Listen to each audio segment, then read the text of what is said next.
हम वंदना ठाकुर समस्त मिथिलावासी के प्रणाम करै छी। आइ हम एक यूट्यूब चैनल पर महादेव के नचारी लगेलहुँ हँ। नीक लागत तो लाइक शेयर सब्सक्राइब जरूर करब। जय मिथिला जय मैथिली। घूमि एला महादेव सौसे गाम सँ, घूमि एला महादेव सौसे गाम सँ। हुनकर झोरी भरल छन खाली भांग सँ। घूमि एला महादेव सौसे गाम सँ, हुनकर झोरी भरल छन खाली भांग सँ। चंदा के चमक देखी गौरी एली, चंदा के चमक देखी गौरी एली। ओता खाली झोरी देख झामा खसली, चंदा के चमक देखी गौरी एली। ओता खाली झोरी देख झामा खसली। कल जोड़ी बिनती करब ध्यान सँ, फल देता महादेव जरूर मोन सँ। घूमि एला महादेव सौसे गाम सँ, घूमि एला महादेव सौसे गाम सँ। हुनकर झोरी भरल छन खाली भांग सँ।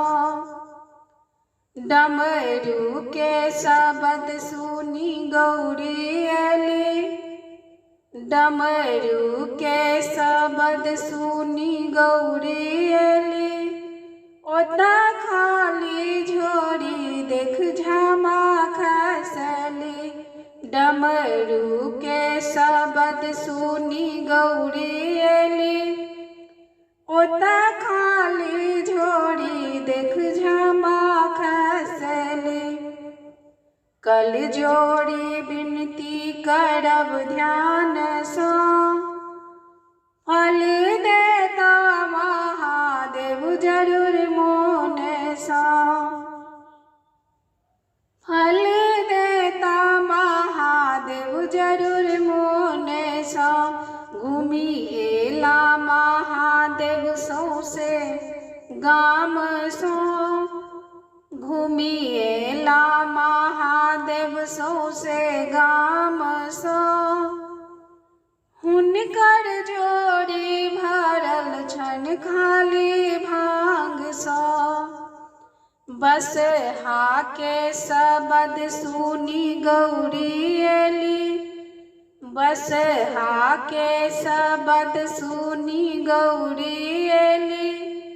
ओता खाली झोरी देख झामा खसली, बसहा के शब्द सुनी गौरी एली।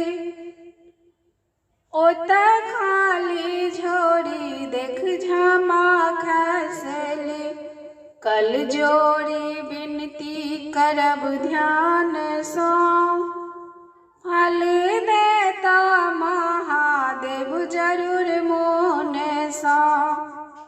फल देता महादेव जरूर मोन सँ। घूमि एला महादेव सौसे गाम सँ, घूमि एला महादेव सौसे गाम सँ। हुनकर झोरी भरल छन खाली भांग सँ। घूमि एला महादेव सौसे गाम सँ, हुनकर झोरी भरल छन खाली भांग सँ।